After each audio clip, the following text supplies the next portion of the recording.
अभी अपन मतलब आज अपना टॉपिक है क्या, सेल बायोलॉजी। वो तो मैंने बोला ही नहीं, हेलो बच्चों नमस्कार हैं। अभी शर्म आएगी ना, सब लोग बैठो, अकेले में बोलूँगा, ठीक है, आ जाओ। चलो अपन सेल बायोलॉजी का हमारी ज़िंदगी में क्या इम्पोर्टेंस है, क्या रोल है, पहले हम 2 मिनट वो समझ लेते हैं। तो यहाँ पे जितने लोग बायोलॉजी के क्लास में बैठे हैं सबका बायोलॉजी सब्जेक्ट है जिसको 11th और 12th में पढ़ना है। और जब भी हमारे टीचर्स या हमको यदि बायोलॉजी पढ़ना है, चाहे वो 11th की बायोलॉजी हो, चाहे वो 12th की बायोलॉजी हो, चाहे वो कॉलेज की बायोलॉजी हो, चाहे वो डॉक्टरी की बायोलॉजी हो, मतलब कहीं भी यदि आपको इस तरह से कोई भी चीज़ पढ़ना है, उसका जो स्टार्टिंग है वो यहाँ से होता है। यानी कि यदि आपको इंग्लिश की कोई भी बुक्स पढ़ना है तो पहला वर्ड होता है ABCD का जो पहाड़ा होता है। आपको मैथमेटिक्स कुछ पढ़ना है तो वही जो टेबल होता है, यदि आपको हिंदी पढ़ना है तो वही जो काखा काखा और ये सब होता है। ऐसे यदि आपको बायोलॉजी पढ़ना है तो बायोलॉजी का जो मेन बेसिक होता है वो होता है सेल बायोलॉजी। जिस बच्चों को सेल बायोलॉजी बहुत अच्छे से डीपली समझ में आ जाती है, इसके साथ साथ एक और चैप्टर है बायोमोलिक्यूल, तो उसको बायोलॉजी का 90% चीज़ें अपने आप समझ में आने लगती हैं। समझ गया, वो फील आने लगता है। तो आज हम देखेंगे सेल बायोलॉजी। तो सबसे पहले मैं इसका बता देता हूँ कि यदि हमको, जैसे बहुत सारे बच्चे हैं जिनको नीट का एग्ज़ाम देना है, तो नीट एग्ज़ाम के लिए बेटा इसका जो रोल है 8 to 10 क्वेश्चन, आप समझिएगा कितना ज़्यादा रोल है। नीट जैसे एग्ज़ाम में 10 क्वेश्चन एक चैप्टर से आते हैं और आपके पूरी बायोलॉजी का सबसे ईजी चैप्टर यही है। मैंने इसके पहले सर्कुलेशन पढ़ा था, पूरे सर्कुलेशन से एक क्वेश्चन आता है, पूरे सर्कुलेटरी सिस्टम से एक क्वेश्चन आता है, और जबकि वो कितना टफ है, जबकि यहाँ से पूरी चैप्टर से कितने क्वेश्चन आते हैं, 10। मतलब ये 10 सर्कुलेटरी चैप्टर के बराबर अकेले है। 10 क्वेश्चन मतलब 10 चौको 40 मार्क्स का आपका एक ही चैप्टर है। ये तो आप अंदाज़ा लगा सकते हो कितना इंपॉर्टेंट है। प्लस बेसिक भी है, क्योंकि विदाउट सेल बायोलॉजी के कोई भी चीज़ इम्पॉसिबल नहीं है। इसमें एक ब्लैंक पेज बचा हुआ है ना, लास्ट में है ना एक ब्लैंक, ठीक है। तो अपना अब देखो, मैंने सेल बायोलॉजी का इम्पोर्टेंस पता कर लिया क्या होता है, कि सेल बायोलॉजी से क्वेश्चंस कितने आते हैं। और सेल बायोलॉजी में हमारा जो मतलब इसका जो डेफिनेशन होगा, तो देखना 2 चीज़ें मैं यहाँ पे पढ़ रहा हूँ।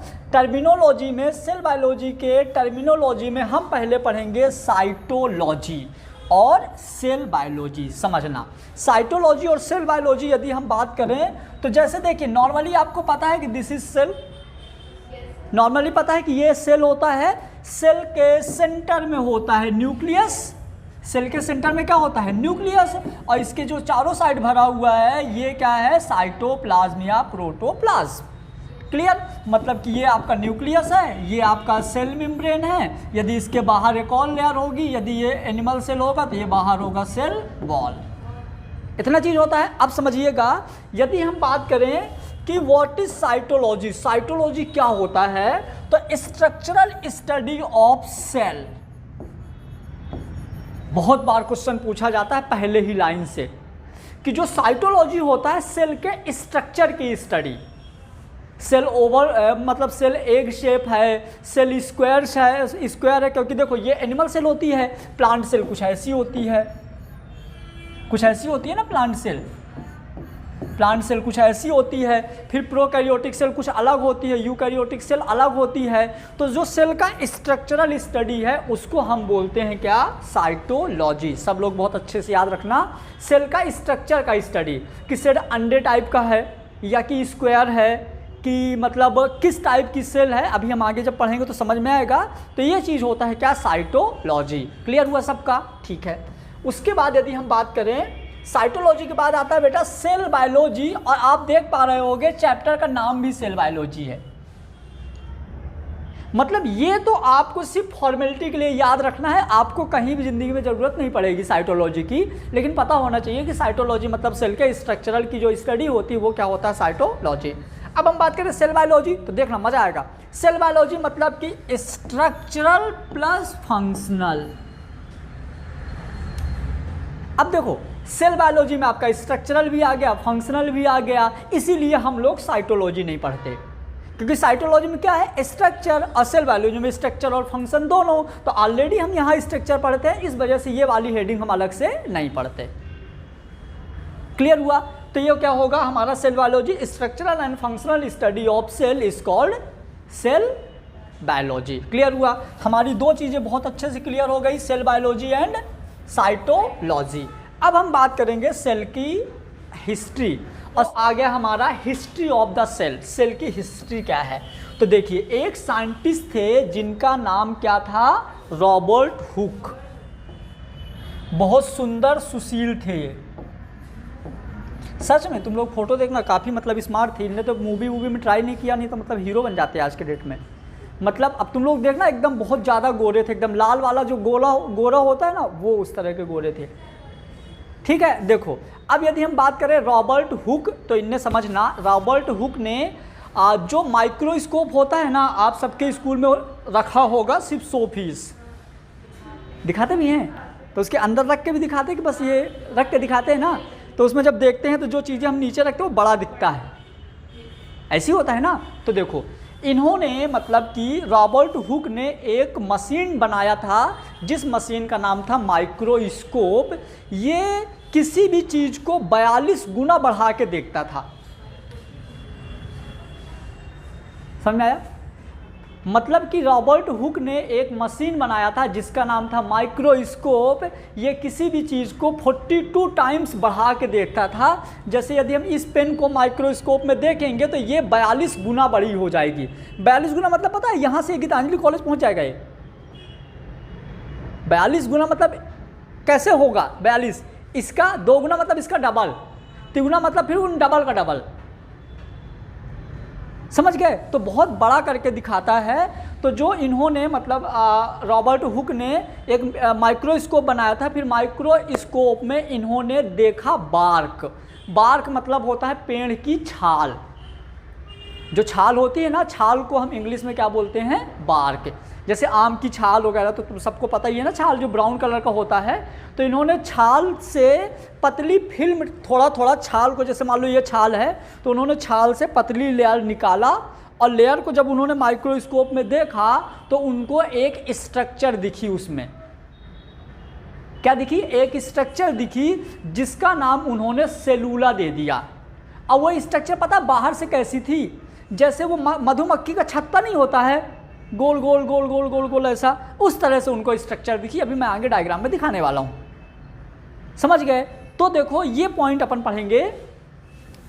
Discover of the cell in 1665 Robert Hooke examine the slice of cork, मतलब कि वो कॉर्क की पतली स्लाइड टाइप का पतला पतला मतलब लेयर मतलब काट लिए। तो slice of cork under his self made microscope magnification 42 times then cork seen was dead bark of Spanish oak. ये इसका नाम था प्लांट का, है ना।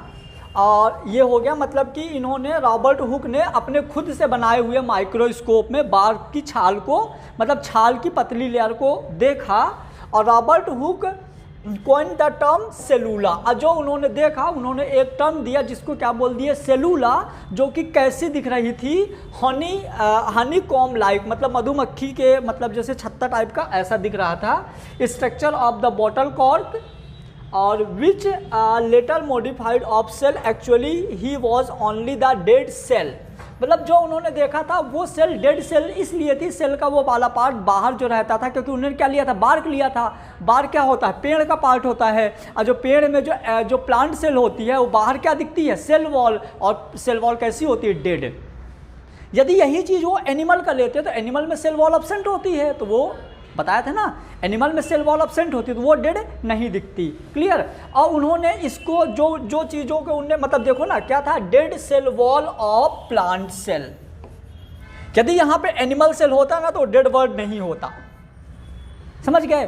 प्लांट सेल ही publish in finding his book. उन्होंने जो माइक्रोग्राफिया करके एक बुक थी, उनकी ही लिखी हुई बुक है माइक्रोग्राफिया, और उन्होंने इसमें ये चीज़ पब्लिश किया। ये इसकी क्या है, नॉर्मली हिस्ट्री है इतनी सेल की, कि रॉबर्ट हुक करके साइंटिस्ट थे जिन्होंने जिन्होंने कौन सी स्पेनिश ओक एक प्लांट होता है उसकी छाल को निकाला, छाल की पतली लेयर बनाया, उसको माइक्रोस्कोप में देखा, माइक्रोस्कोप ने उसमें 42 गुना ज़्यादा बढ़ा के दिखाया। जब वो देखा गया तो उसके जो बाहर की लेयर थी मधुमक्खी के छत्ते जैसे थी, जो कि क्या था, मतलब मधुमक्खी के छत्ते जैसा था, जो कि डेड थी। डेड इसलिए थी क्योंकि वो प्लांट का था और प्लांट सेल हमेशा डेड होती है, जिसका उन्होंने डिस्क्रिप्शन डिटेल एक बुक में दिया जो कि उनकी खुद की लिखी हुई बुक थी, उसका नाम था माइक्रोग्राफिया। क्लियर हुआ? चलिए उसके बाद हम बात करेंगे, फिर यहाँ पे रुडोल्फ विर्चो करके एक साइंटिस्ट थे, एक साइंटिस्ट और थे जिनका क्या नाम था, रुडोल्फ विर्चो। रुडोल्फ विर्चो ने क्या किया, ओमनी सेलुला ई सेलुला, इसका मतलब समझते हो क्या होता है? ओमनी सेलुला ई सेलुला मतलब जो नई सेल होती है वो पुरानी सेल से बनती है। हालांकि ये गलत है, आगे हम इसको एक्सप्लेन करेंगे सेल रियल में कैसे बनी, है ना। Which mean all cell arise from pre existing cell is known as law of linkage. ये लॉ ऑफ लिंकेज में भी बताया गया है, मतलब कि प्री एग्जिस्टिंग सेल मतलब जो आगे सेल बनी वो पहले वाली सेल से बनती है। समझ गए? जैसे मान लीजिए कि ये हमारी सेल है, ये डिवाइड होके ये 2 सेल बनाई, तो जो ये 2 सेल है ये इस वाली सेल से मिलके बनी है। समझ में आ गया? इतना समझ में आ गया? हमने अभी मतलब सेल नॉर्मली पता कर लिया साइटोलॉजी क्या है, सेल बायोलॉजी क्या है, इसका डिस्कवर किसने किया था, और डिस्कवर करने के बाद एक और साइंटिस्ट थे रुडोल्फ विर्चो। रुडोल्फ विर्चो ने क्या बताया हमने वो देख लिया, बुक का नाम देख लिया और कैसे दिखी थी वो सारी साइंटिस्ट हैं। Carl Nageli so that cell in plant arise by the division of pre-existing cell।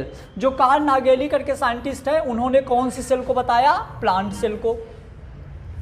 अभी इसको हम प्लांट एनाटॉमी में कार्ल नागेली फिर से आएंगे एक बार, जब हम प्लांट एनाटॉमी पढ़ेंगे तुम लोगों का ही चैप्टर है अगला चैप्टर, वहाँ पे एक बार कार्ल नागेली फिर आएंगे और ये बहुत इंपॉर्टेंट साइंटिस्ट हैं।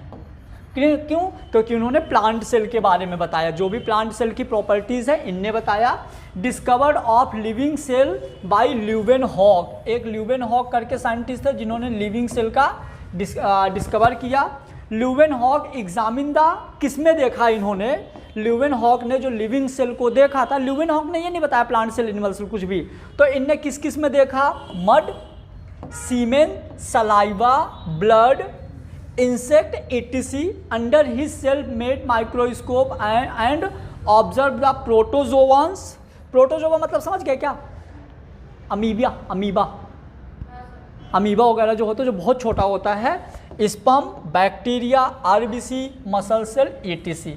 उसके बाद he called this tiny creator as animalcule. Animalcule मतलब इन्होंने उस सेल का नाम नहीं दिया था, बस इन्होंने ये बोला था कि सबसे छोटा, मतलब ये मानो कि जिस टाइम पे कुछ भी नहीं था तो सबसे छोटी चीज़ जो थी, जैसे कि मतलब अब ये अभी अपने को पता है ना कि प्रोटोजोआ सेल है, ये एक सेल है, ये एक सेल है, ये एक सेल है, ये एक सेल है, अभी हमको पता, पहले थोड़ी पता था। तो पहले उन्होंने ये बोला था कि ये बहुत एक छोटा पार्टिकल होता है, टीनी क्रिएचर्स होता है, जिसको इन्होंने क्या नाम दिया था, animalcules, and publish his book secret of nature. 2 book आ गई अपने पास, एक कौन सी आ गई, माइक्रोग्राफिया, रॉबर्ट हुक ने दिया था, एक आ गई हमारी सीक्रेट ऑफ नेचर, जिसको किसने दिया था, ल्यूवेनहॉक ने। He is known as father of microbiology, इनको हम फादर ऑफ माइक्रोबायोलॉजी बोलते हैं। He is known as father of microbiology, a father of bacteriology, father of protozoa. जिन जिनके इनने डिस्कवर किया उनके फादर बोल दिए। प्रोटोजोवा तो फादर ऑफ क्या कहाँ गया, प्रोटोजोवा बैक्टीरिया तो फादर ऑफ बैक्टीरिया, और छोटे छोटे ऑर्गेनिज्म का नाम दिया तो फादर ऑफ माइक्रोबायोलॉजी। तो ये हो गए हमारे किनके, थोड़ा सा हिस्ट्री हो गई इनकी। 3 पॉइंट और याद रखना है पहले अपने को, क्या क्या। पहला पॉइंट है अपना क्या, father of cytology Hertwig and Robert Hooke, clear. फिर father of modern cytology C P Swanson, है ना। और फादर ऑफ इंडिया, देखो इंडिया जहाँ नाम आया है ना, तो इंडिया के नाम से पता चलता है, doctor AK Sharma. Sharma, Verma, Patel, metal, ये सब कहाँ रहते हैं, इंडिया में ही रहते हैं। जिनका अपने को थोड़ा मतलब मैंने एक नोटिस किया, जब हम लोग मतलब MBBS की पढ़ाई करते हैं, या आप यदि आप किसी भी बुक की पढ़ाई करो, जब आप फिजिक्स, केमिस्ट्री, बायो या मैथ पढ़ते हो ना, यदि वहाँ पे कुछ इंडियन नाम मिल जाए, मोहन, राम गोपाल, ठीक है, तो अलग ही फीलिंग आती है, ऐसा लगता है यार ये तो अपना है, समझ गए। तो वो हिंदी नाम इसको याद रखना, इंडिया में आने के चांस रहते हैं, वैसे तो नहीं आता है। तो ये हो गया। अब हमारा जो आज था, मैंने अभी तुम लोगों को पहले भी बता दिया था, आज अपने को क्या पढ़ना है, व्हाट इज सेल। आप लोग डेफिनेशन कोई नहीं देखोगे, जो सेल है मतलब दिख तो जाएगा, लेकिन दिमाग मत लगाना कि व्हाट इज सेल मतलब क्या होता है। तो देखो जैसे अपना क्वेश्चन हो गया यहाँ पे, व्हाट इज सेल। यहाँ से जब भी तुम्हारे दिमाग में आए कि व्हाट इज सेल, तो आपके दिमाग में ये आना चाहिए कि जितने भी लिविंग ऑर्गेनिज्म हैं, चाहे आप उनको आँखों से देख पाओ चाहे ना देख पाओ, चाहे जैसे बैक्टीरिया आप आँखों से नहीं देख सकते, पानी में बहुत सारे कीड़े मकोड़े रहते हैं, अमीबा, पैरामीशियम, आप आँखों से नहीं देख सकते, लेकिन बहुत सारे को आप आँखों से देख सकते हो, जैसे अपन हो गए, गाय, भैंस, ये अपन इनको देख सकते हैं आँखों से। तो इन सब का जो स्ट्रक्चर और फंक्शन है वो क्या है, सेल। अब जैसे मैं एक एग्जांपल दे रहा हूँ, ध्यान देना। खुद का मकान, कोचिंग इंस्टीट्यूट, मंदिर, मस्जिद, ठीक है, डीबी मॉल, मतलब बहुत सारी जो बिल्डिंग्स वगैरह हैं, जितना भी मतलब आप लोग बिल्डिंग्स देखते हो, चाहे वो मंदिर हो चाहे वो मस्जिद हो, कुछ भी देखो, इन सब का जो बेसिक यूनिट है वो होती है ईंट। बट इनका मॉर्फोलॉजी अलग अलग है। मंदिर अलग है, मस्जिद अलग है, मकान अलग है, स्कूल्स अलग हैं, इन सब का जो मॉर्फोलॉजी जो बाहर से दिखता है वो अलग है, लेकिन यदि आप उनके अंदर जाओगे ना तो सबका बेसिक एक ही चीज़ है, वो क्या है, ईंट। समझ गए। ऐसे जैसे मैं हो गया, तुम लोग हो गए, कुत्ता हो गया, बिल्ली हो गया, गाय हो गया, ऊँट हो गया, हिरण हो गया, शेर हो गया, इन सब का जो बेसिक चीज़ है वो क्या है, सेल, जो कि सेम है, बट सबका मॉर्फोलॉजी अलग अलग है। समझ में आया। मतलब जो जिनसे वो सब बने हैं वो तो सेम है, बट उनके अरेंजमेंट, हम किस तरह से सेल को व्यवस्थित करते हैं वो डिपेंड करता है उसके शेप में। जब अपन ने जैसे मंदिर का जब गुंबज बना रहे थे तो हम सेल ईंट को ऐसे रख रहे थे गोल गोल, तो ऐसे गोल बन गया। जब हम दीवार बना रहे थे तो ईंट को कैसे रख रहे थे, एक के ऊपर एक, तो दीवार बन गई। रखे दोनों जगह ईंट ही रखे ना, तो जो हम लोगों की बॉडी, जैसे हमारी बॉडी हो गई और शेर की बॉडी हो गई, तो जो शेर में जो अरेंज किया गया है तो उस तरीके से अरेंज किया, शेर बन गया। हम लोगों में इस तरह से अरेंज किया गया तो ह्यूमन बॉडी बन गई। क्लियर हुआ। तो मतलब जो हम लोगों की मॉर्फोलॉजी है, जो बाहर की स्ट्रक्चर है, जो हम लोगों के बाहर की स्ट्रक्चर है वो डिपेंड कर रही है कि हम सेल को कैसे अरेंज करते हैं। लेकिन जो उनके अंदर की जो ईंट है, जो सेल है वो सेम है। प्लांट में थोड़ा अलग होती है, एनिमल में थोड़ा अलग होती है। दोनों में क्या डिफरेंस है वो हम अभी समझेंगे। तो अब देखेंगे पहले सेल का डेफिनेशन। देखो कितना प्यारा लिखा है, a cell is a basic unit of structural and functional. आप इन दोनों को एक साथ बोल लोगे, सेल बायोलॉजी बहुत अच्छा लगेगा। अभी तो बोला था सेल बायोलॉजी मतलब क्या होता है, structural and functional study of cell. तो देखिए ना, a cell is a basic unit of structural and functional in all living things. मैंने बोला जितने भी जिंदा हैं, चाहे वो प्लांट हो चाहे वो एनिमल हो, living things, therefore all living things are made up of cell. मतलब कि cell is the structural and functional unit of life. हम 9th क्लास में पढ़ते हैं, अभी थोड़ा सा मॉडिफाइड कर दिया कि जितने भी लिविंग थिंग्स होते हैं उन सब में जो स्ट्रक्चरल एंड फंक्शनल यूनिट होती है वो क्या होती है, सेल। भूलेगा क्या? अभी देखना 2-4 दिन बाद मैं पूछूंगा तो कुछ बच्चों को याद नहीं रहेगा। जब याद ना रहे ना तो 2 चीज़ें तो याद ही रखना, structural and functional unit of life is called cell. इतना भी बोल दोगे 100% सही है। इसका एक और डेफिनेशन है, थोड़ा सा इसमें मतलब और मॉडिफाइड किया गया है डिटेल में। तो क्या लिखा है, in biology the smallest unit that can live on its own and that make up all living organism and their tissue of the body. A cell has 3 main part of the cell membrane, nucleus and cytoplasm. Part of cell, a cell surrounding by the membrane which has receptors on the on the surface, मतलब सीधी सी बात यह है कि जो cell होती है, जो हमारा सेल है यहाँ भी यही है कि जो हमारा सेल है वो सबसे स्मॉलेस्ट यूनिट होती है जो कि हर लिविंग्स में प्रेजेंट होता है। और सेल के अंदर 3 चीज़ें इंक्लूडेड रहती है। क्या? पहले सेल मेम्ब्रेन, फिर सेंटर में न्यूक्लियस और यहाँ पे साइटोप्लाज्म। सबको पता है सेल मेम्ब्रेन, न्यूक्लियस और साइटोप्लाज्म, ये होती है हमारी सेल की डेफिनेशन। अब इसी सेल के डेफिनेशन को हम डायग्राम से समझेंगे, ठीक है? तो देखो इसका डायग्राम, कितना प्यारा डायग्राम है।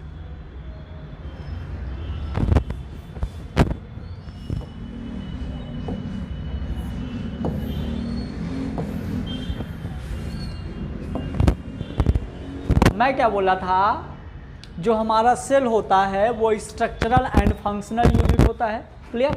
रॉबर्ट हुक ने जब बार्क से, छाल से सेल को निकाला था तो सेल जो थी उनको मधुमक्खी के छत्ते जैसे बाहर से दिखी थी, अंदर तो उनने देखा नहीं था। कैसे दिखी थी? मधुमक्खी के छत्ते जैसे। अब कौन कौन ऐसे हो जो मधुमक्खी का छत्ता देखे हो? बिना मधुमक्खी के लगा हुआ नहीं, मतलब मधुमक्खी उसमें ना बैठी रहे, देखे हो? इसी कलर का, इसी तरह के होल रहते हैं, छोटे छोटे कि नहीं होल रहते हैं, उसको हम दबाते हैं तो वो निकलता है। तो उन्होंने यही देखा था, इसी वजह से मैंने ये डायग्राम लिया हूँ। आप इसके अंदर की चीज़ मत देखो, अंदर की तो वैसे भी अपने को नहीं दिखेगी, बाहर की चीज़ दिखेगी। तो ये बाहर की जो ये वाली लेयर है ना, ये वाली लेयर कैसे लग रही है? बाहर से मधुमक्खी के छत्ते जैसे ही तो लग रही है, ठीक है? अब जो हमारी सेल होती है 3 चीज़ इंक्लूड करता है, cell membrane, nucleus and cytoplasm. तो आप देख सकते हो ये बाहर इसके, ये जो ये वाला पार्ट है ये है सेल मेम्ब्रेन, फिर ये जो हमारा पार्ट है ये है न्यूक्लियस, और फिर हमारा जो ये जो पार्ट जो भरा हुआ है बीच में ये है क्या? साइटोप्लाज्म। यही 3 चीज़ होती है सेल, जो कि क्या करती है? मेंटेन करती है। क्या मेंटेन करती है? Structure and function. क्या मेंटेन करती है? Structure and function. इतने के बावजूद भी यदि तुम लोग सेल बायोलॉजी की डेफिनेशन भूल गए ना, मतलब तुमसे कोई नहीं है। समझ में आ गया ना? अब कहाँ भूलोगे सेल बायोलॉजी? इतना तो मैंने इतनी बार तो बोल दिया। क्लियर हुआ?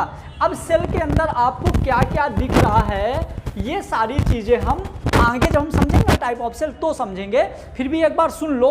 तो जैसे देखो यहाँ पे माइटोकॉन्ड्रिया है, यहाँ पे साइटोस्केलेटन है, ये मेम्ब्रेन है, ये वेसाइकल है, न्यूक्लियस है, न्यूक्लियोलस है, rough endoplasmic reticulum, smooth endoplasmic reticulum, lysosome, ribosome, cytoplasm, centromere, Golgi body, apparatus. ये एक एक पार्ट हम पढ़ेंगे। मैं एक हेडिंग डलवाऊंगा, मान लो मैंने हेडिंग डलवा दिया माइटोकॉन्ड्रिया, तो मैं फिर पूरा माइटोकॉन्ड्रिया का स्ट्रक्चर, माइटोकॉन्ड्रिया का डिस्कवर किसने किया, माइटोकॉन्ड्रिया की प्रॉपर्टीज़ क्या है, माइटोकॉन्ड्रिया का फंक्शन क्या है, सब पढ़ूंगा। लेकिन अपन सारी चीज़ें कैसे करेंगे? स्टेप बाय स्टेप चलेंगे। पहली पढ़ा दी समझ में नहीं आएगा। क्लियर? तो अभी आपको 2 चीज़ें यहाँ पे समझ में आनी चाहिए, सिर्फ 3 चीज़ें समझ में आनी चाहिए कि सेंटर में न्यूक्लियस है, न्यूक्लियस के चारों साइड जो भरा हुआ है वो साइटोप्लाज्म है, जो उसको कवर कर रहा है वो मेम्ब्रेन है। क्या है? मेम्ब्रेन है। अब यहाँ पे एक चीज़ और देखिए, इस मेम्ब्रेन को एक और लेयर कवर करती है जिसको हम बोलते हैं सेल वॉल, जो कि होती है प्लांट सेल में। ये प्लांट सेल में एक्स्ट्रा होता है। बहुत बार मैं बच्चों से क्वेश्चन पूछता हूँ, what is the main difference between plant cell and animal cell? Plant cell और एनिमल सेल में मेन डिफरेंस क्या होता है? तो प्लांट सेल में सेल वॉल प्रेजेंट होता है और एनिमल सेल में सेल वॉल एब्सेंट होता है। ये इसका आंसर है। क्लियर हुआ? ठीक है।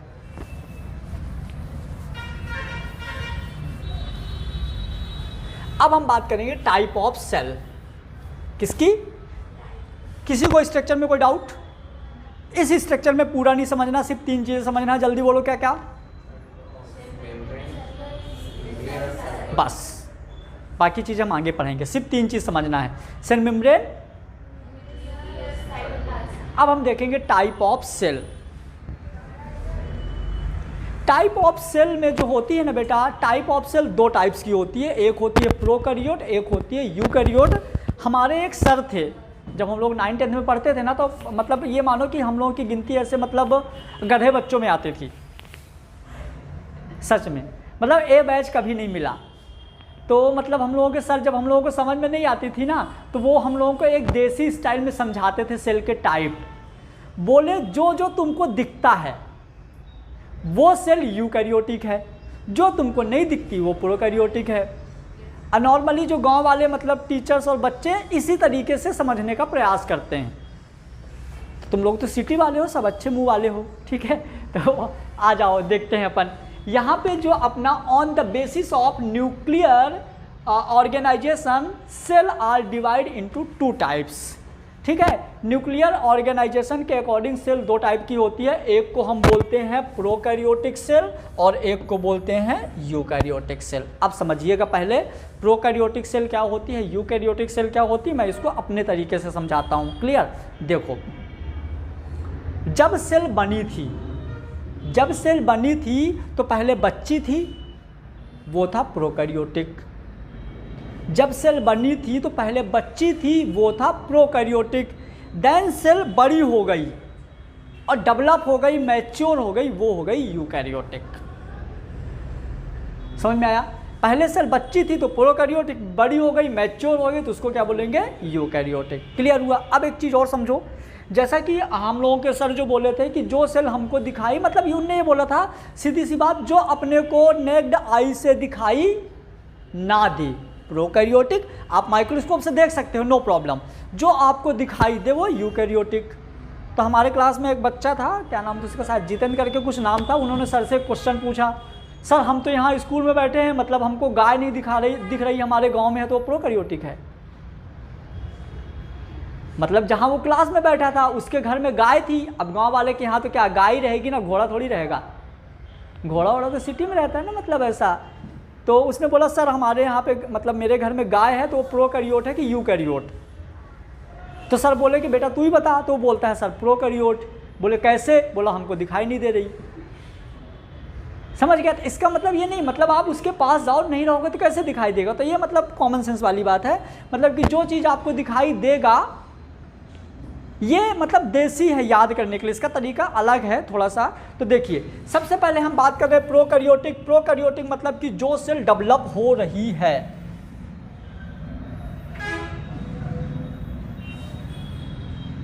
समझना एक चीज ध्यान से, आपकी प्रोकैरियोटिक सेल कुछ ऐसी होती है, ये देख पा रहे हो, मतलब प्रोकैरियोटिक सेल सिर्फ और सिर्फ किसमें होती है, बैक्टीरिया। तो आपकी प्रोकैरियोटिक सेल कुछ ऐसी होती है और आपकी यूकैरियोटिक सेल कुछ ऐसी होती है। ये होती है आपकी यूकैरियोटिक सेल। समझ गए? मतलब कि जो प्रोकैरियोटिक सेल थी, ये वाली जो सेल है आपकी, जो प्रोकैरियोटिक सेल है, ये होती है बैक्टीरिया में। कहाँ पे होती है? बैक्टीरिया, मतलब ऐसी रहता है उसका स्ट्रक्चर।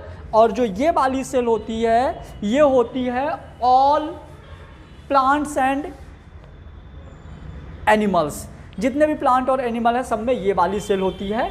तो पहले हम समझेंगे इसका सीक्वेंस। क्लियर? चलो, ये हमारी प्रोकैरियोटिक सेल है।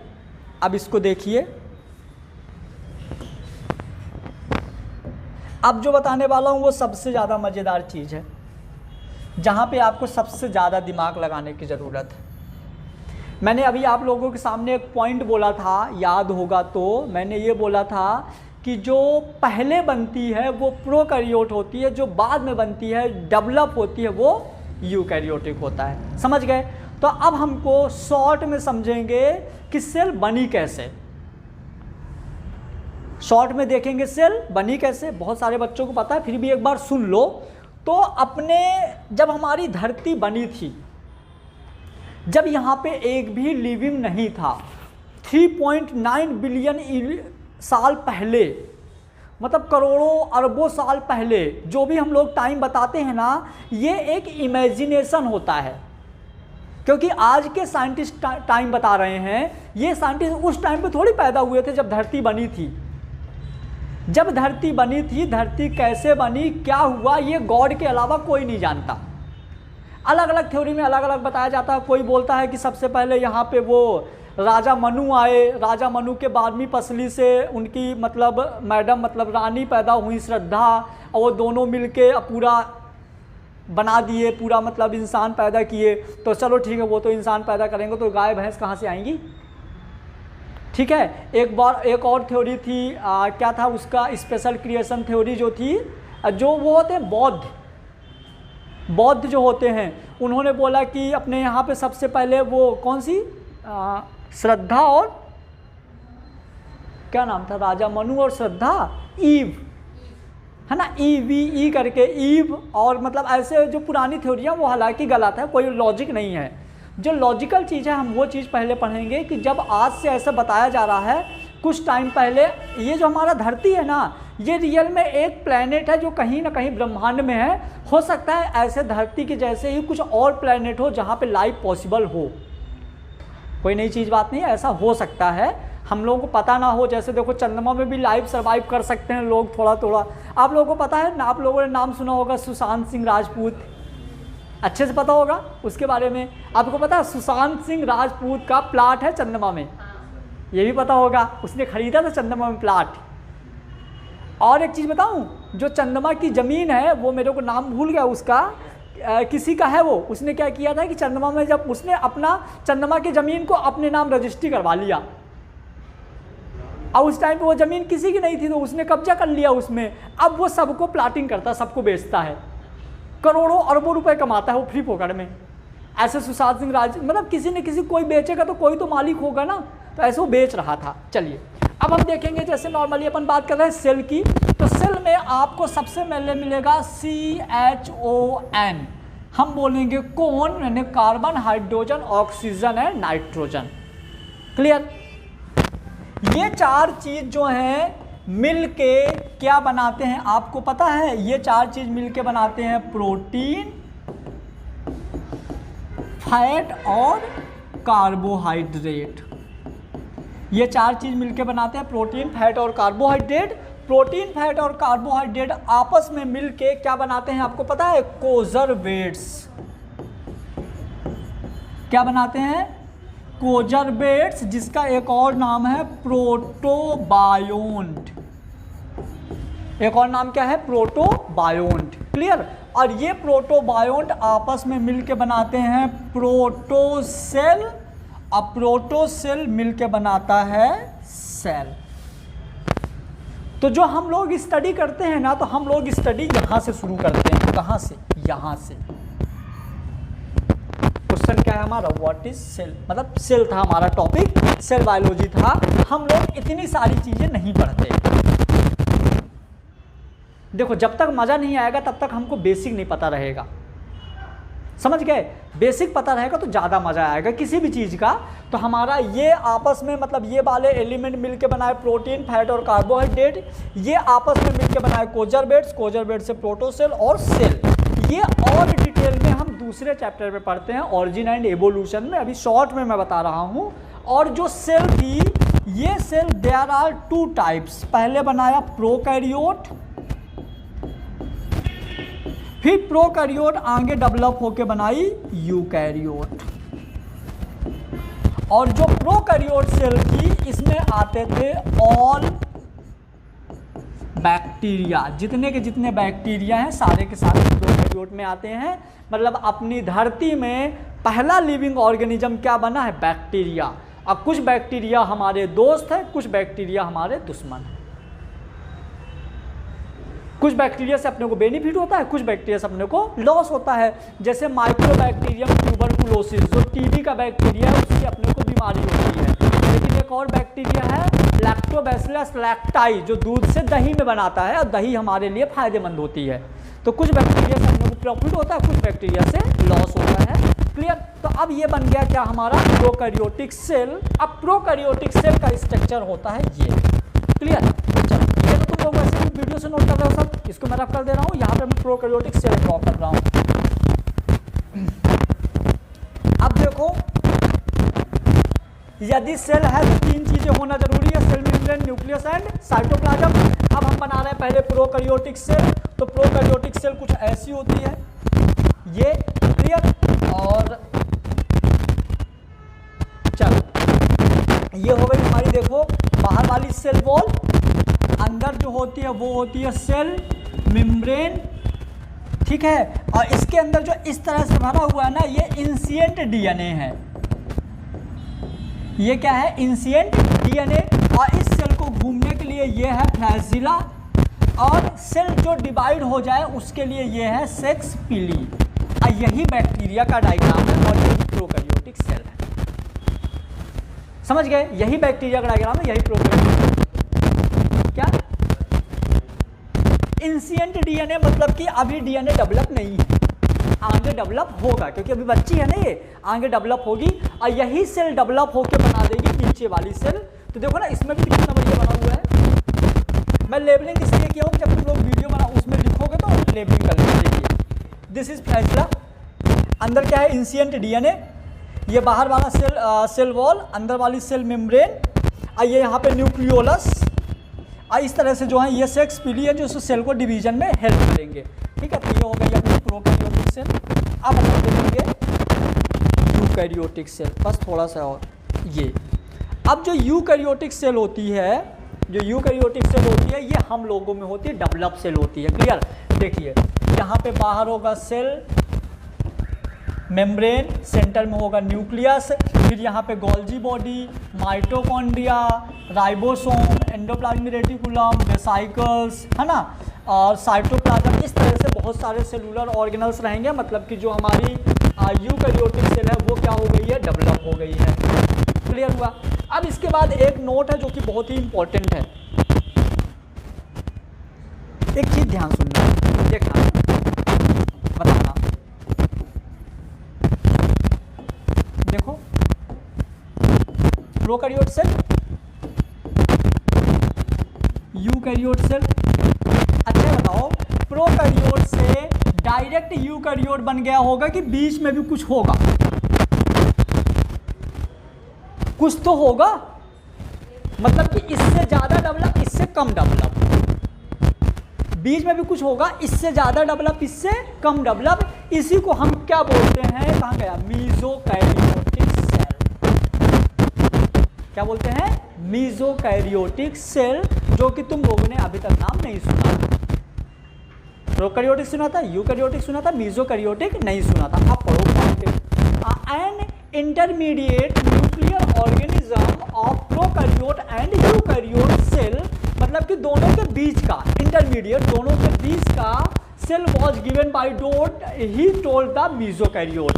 उन्होंने बताया था कि इसके और इसके बीच का भी एक स्ट्रक्चर होता है जिसको हम मीजोकैरियोट्स बोलते हैं, जो कि प्रोकैरियोटिक और यूकैरियोटिक के बीच का होता है। क्लियर? अब विदाउट, मतलब यहाँ पे और एक चीज जो बहुत इंपॉर्टेंट है, वेल ऑर्गेनाइज्ड न्यूक्लियर मेम्ब्रेन, जो कि मतलब न्यूक्लियर मेम्ब्रेन उसमें होता है। मतलब प्रोकैरियोट और यूकैरियोट के बीच का जो ये है न्यूक्लियर मेम्ब्रेन, इसमें होता है और उसमें डीएनए भी होता है, लेकिन डीएनए हिस्टोन प्रोटीन से कवर नहीं होता। मतलब यहाँ पे डीएनए तो है, जो ये वाला है। देखो, मैंने वहां पे क्या बोला था? इंसिएंट डीएनए। मैंने प्रोकैरियोट में, मतलब यूकैरियोट में मैंने, सॉरी, प्रोकैरियोट में मैंने बोला था इंसिएंट डीएनए, यूकैरियोट में डेवलप डीएनए, मीजोकैरियोट में डीएनए डेवलप होता है लेकिन ये कवर्ड नहीं होता हिस्टोन प्रोटीन से। इस वजह से ये पॉइंट बहुत इंपॉर्टेंट हो जाता है, विदाउट हिस्टोन प्रोटीन, मतलब there DNA without histone protein. इसका एग्जांपल होता है डायनोफ्लैजिलेट्स। क्या होता है? डायनोफ्लैजिलेट कहाँ से आया हम नेक्स्ट क्लास में पढ़ेंगे। और डायनोफ्लैजिलेट कुछ ऐसा दिखता है, ये है डायनोफ्लैजिलेट। मतलब ये ना तो प्रोकैरियोट है और ना ही यूकैरियोट है, दोनों के बीच का है। ये जो डायग्राम आप देख रहे हो, ये ना तो प्रोकैरियोट है और ना ही यूकैरियोट, ये दोनों, कोई बोल रहा है कि चॉकलेट जैसा है। ठीक है, ये क्या है? डायनोफ्लैजिलेट, मतलब मोनेरा प्रोटिस्टा माइकोटा। कल पढ़ेंगे आरएसबी टेकर वाला थोड़ा सा, तब देखेंगे। तो ये होता है डायनोफ्लैजिलेट, मतलब ना तो ये अच्छे से प्रोकैरियोट है और ना ही अच्छे से यूकैरियोट, दोनों के बीच का है। क्लियर? उसके बाद इंपॉर्टेंट है difference between prokaryote and eukaryote. आपको प्रोकैरियोट और यूकैरियोट के बीच में डिफरेंस बताना है।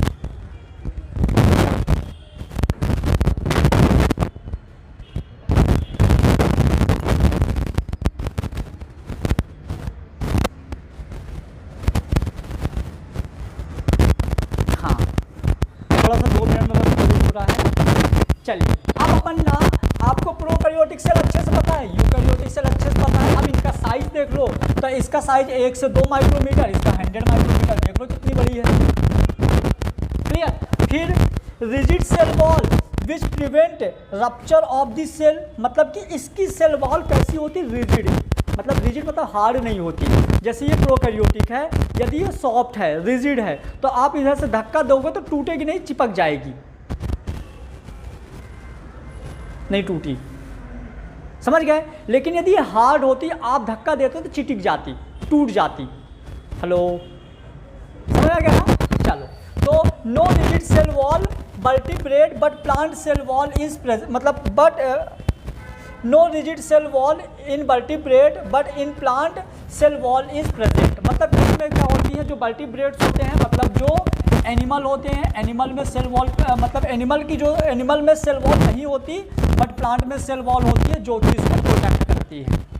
फिर membrane bounded organelles are absent in prokaryotic, prokaryotic से अलग जो मतलब कि सेलुलर ऑर्गेनल्स, माइटोकॉन्ड्रिया, ये सब होते हैं, वो अब्सेंट होते हैं, बट इसमें प्रोकैरियोटिक्स में प्रेजेंट होते हैं।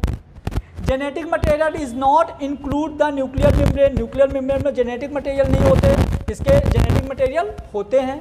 Genetic material consist of singles, ये बहुत इंपॉर्टेंट है, सिंगल सर्कुलर और endless double helical molecules of DNA, और यहाँ पे they are many chromosomes form by linear open ended double helical molecules of DNA. अब इन्हें तो पता है, मैंने वैसे अलग अलग डायग्राम दिखा दिया ना तुम लोगों को वहाँ पे, यहीं पे इसका एक साथ कॉमन डायग्राम है। पहले रुक जाओ एक मिनट, ये प्रोकैरियोटिक सेल है, ये यूकैरियोटिक सेल है, दोनों ये डेवलप होके ये बनाई, ये डेवलप होके ये बनाई, बट दोनों में कुछ चीज़ें सिमिलर होता है, कुछ ऐसी चीज़ें हैं जो कि दोनों में सिमिलर है। क्या? हैव डीएनए, दोनों में डीएनए है, दोनों में DNA, have ribosome, have cytoplasm, have plasma membrane. और यदि आपके एग्जाम में आएगा तो यही आएगा, क्योंकि डिफरेंस तो सब याद कर लेते हैं। जिसको कंपटीशन वाला नीट का एग्जाम देना है उसके एग्जाम में यही आएगा, नन्हे में याद रखिएगा। दोनों में डीएनए होता है, दोनों में राइबोसोम होता है, दोनों में साइटोप्लाज्म होता है, दोनों में प्लाज्मा मेम्ब्रेन होता है। अब इन दोनों का जो ये आपने डायग्राम देखा ना, वैसे तो आपको डायग्राम क्लियर हो गया दिमाग में, फिर भी एक बार ये डायग्राम देख लो बस। ये प्रोकैरियोट और ये यूकैरियोट, सॉरी,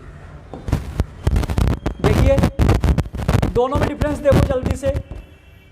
इधर आप देखो, यहाँ पे देखो ये न्यूक्लियोइड है जो कि ऐसे कॉइल्ड है, कवर नहीं है, लेकिन आप इसमें देखो ये पूरा कवर्ड है, ठीक है। यहाँ पे देखो कोई भी सेलुलर ऑर्गेनल्स डेवलप नहीं है, यहाँ पे देखो सब डेवलप है, गोल्जी बॉडी, आपका क्लोरोप्लास्ट, राइबोसोम, यहाँ पे सब डेवलप हैं, लेकिन यहाँ पे कोई भी डेवलप नहीं है। इसका डिवीज़न हम बाद में डायरेक्ट पढ़ेंगे। यहाँ पे डिवीज़न जो होता है इसका तो मतलब अब सक्सेसफुल ये इनकी वजह से होता है। ये चलने के लिए देखो फ्लैजिलेटेड होता है, यहाँ वहाँ घूमता रहता है, बट ये बाउंडेड होता है, घूमता नहीं है, समझ गए। तो ये प्रोकैरियोट और यूकैरियोट का अपना डिफरेंस हो गया। अब अपन कल से पढ़ना शुरू करेंगे